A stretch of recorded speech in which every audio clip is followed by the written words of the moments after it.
Boa noite, amigos e amigas do canal. Aqui quem está falando novamente é o professor Charles. Estamos aqui para dar sequência à terceira parte do embate entre Cartago e Roma. Como vocês bem sabem, no último vídeo eu falei que quando Aníbal chega em território, Aníbal e o seu exército chegam em território italiano, eles vão encontrar uma fraca resistência ali de uma cavalaria que vai acabar vindo de costa lá, atravessando o rio e vai se, digamos, incorporar ao grosso do exército romano. Esperando o quê? Esperando, né, que o inverno chegasse para tentar derrotar Aníbal. Mas como Aníbal era mais esperto, ele não vai cair nessa mentira dos romanos, né? Ele não é Aníbal, não podemos comparar assim, falando só, fazendo uma piada aqui. Aníbal não é Hitler e não é Napoleão, né? Que caíram na besteira de invadir certos países durante o inverno. Pois bem, Aníbal, com seu exército, vai enfrentar novamente esse grosso do exército romano, né? E vai acabar derrotando novamente esse exército, com a parte que sobrou, a parte fugiu. Nesse meio tempo, depois da derrota ali do exército romano, Aníbal vai fomentar uma insurreição dos gauleses aos romanos. Na verdade, assim, o que Aníbal queria era a destruição da Federação Romana. Essa era a ideia de Aníbal, né? E os gauleses vão aderir. Daí vão incorporar 60 mil soldados no exército de Aníbal, que vai marchar novamente. Ele vai até o Vale do Pó ali. E uma outra cavalaria vinha atrás de Aníbal para detê-lo. Mas Aníbal era estrategista, não esqueçam disso. Aníbal era estrategista. Ele viu que estava sendo seguido, né? Armou uma emboscada para esta cavalaria que ficou num desfiladeiro com neblina, e ali Aníbal trucidou esta cavalaria. Trucidou, né? Exterminou qualquer possibilidade de reação dessa cavalaria, junto com seus elefantes, é claro.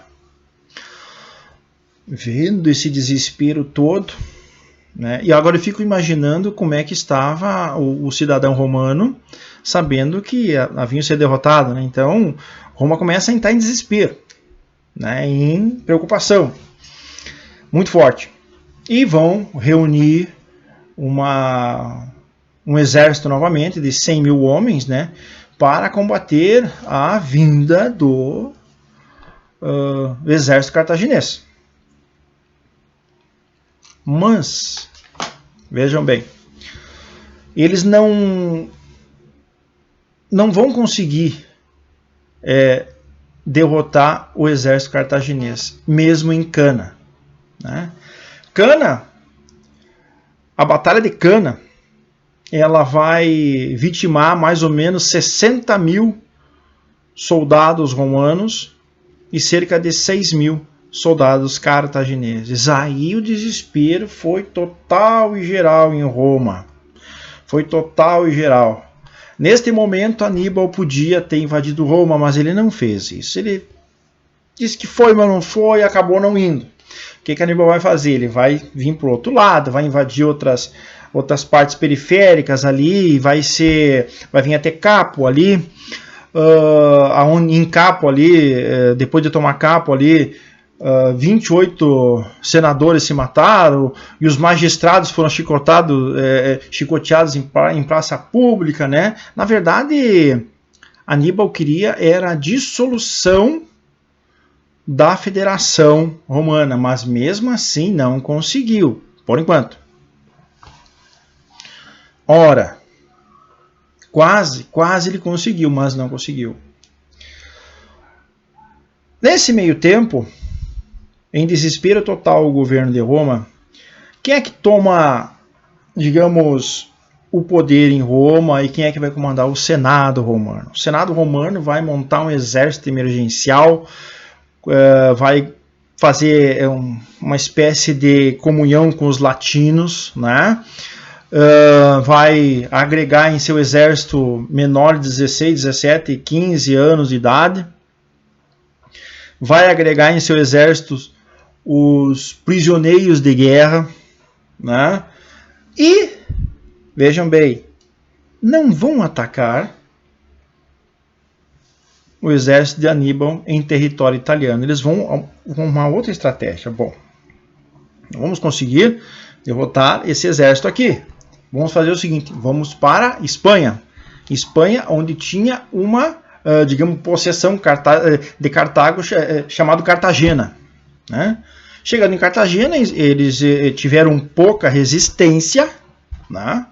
Pouca resistência, e acabaram dominando Cartagena. A partir de Cartagena, a tropa, o exército romano começou a ter, digamos, mais brio, né? Se orgulhar mais de ser romano, né? Porque a moral estava muito baixa, a verdade é esta. E eles vão começar a tomar todas as possessões perdidas antes para o exército de Aníbal. Inclusive a Sicília, né? E outras partes ali. Nesse meio tempo, lá em Capua, a intenção de Aníbal era que viessem reforços de guerra lá da cidade de Cartago, né? Mas quem veio, na verdade, foi Hasdrubal. Quem é Hasdrubal? Hasdrubal era o irmão mais novo de Aníbal, que também atravessou os Pirineus, chegou em território italiano e ali ficou.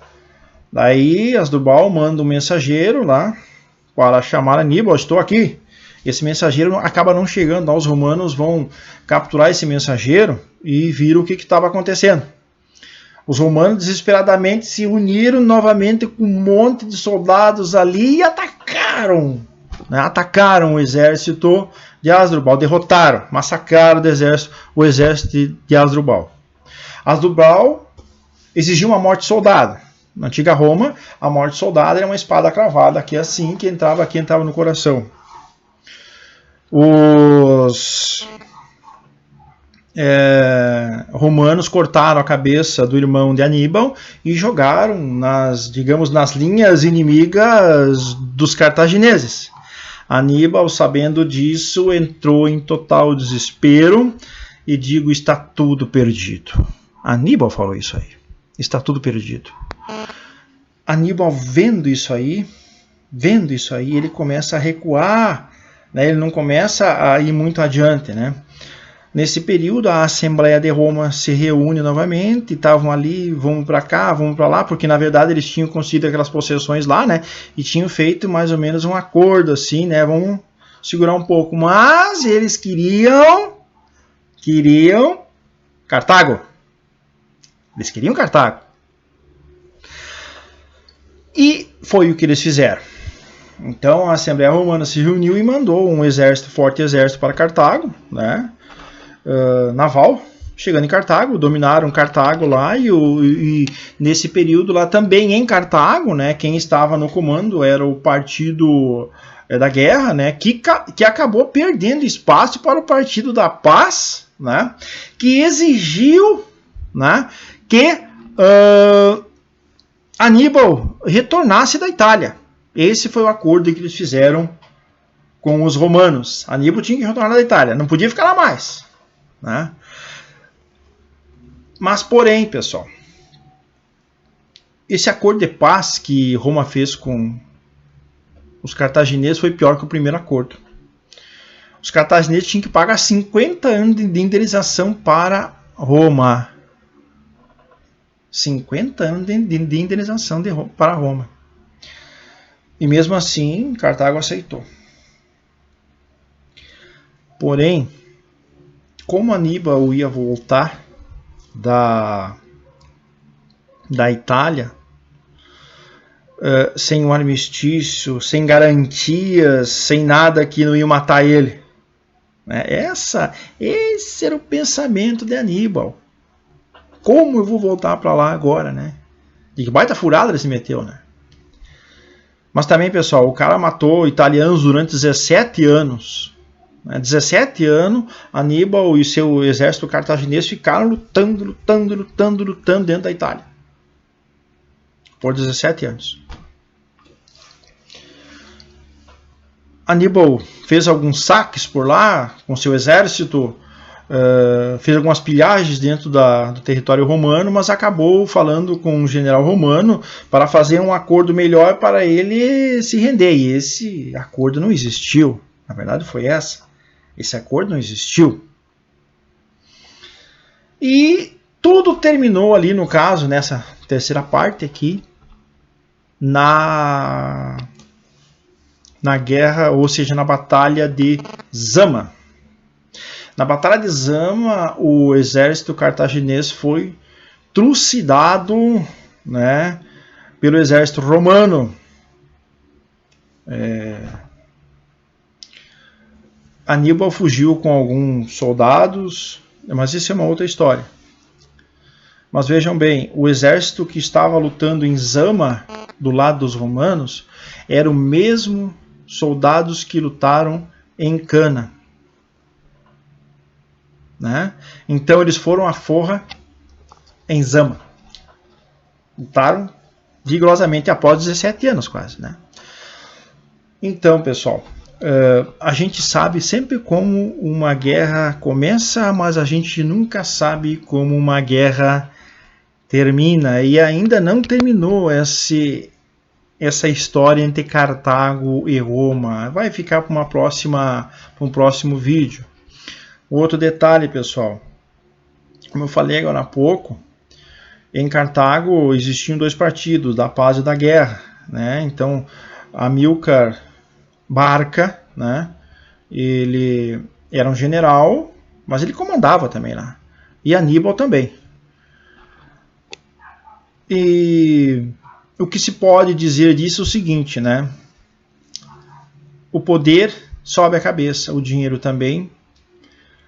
E o que a gente pode ver que eu não faço vídeo de história, né? Eu sou bem claro para vocês, com pirotecnias. Eu faço ele com fundamentos bibliográficos. Tem muitos vídeos por aí que são feitos assim com muita fantasia e aí não tem uma verdade. Pessoal, por enquanto é só. Inscrevam-se no meu canal, tá? Curtam minha página, divulguem minha página, visualizem minha página, que ainda teremos uma outra parte sobre esse embate entre Cartago e Roma. Meu muito obrigado, fiquem com Deus e até amanhã.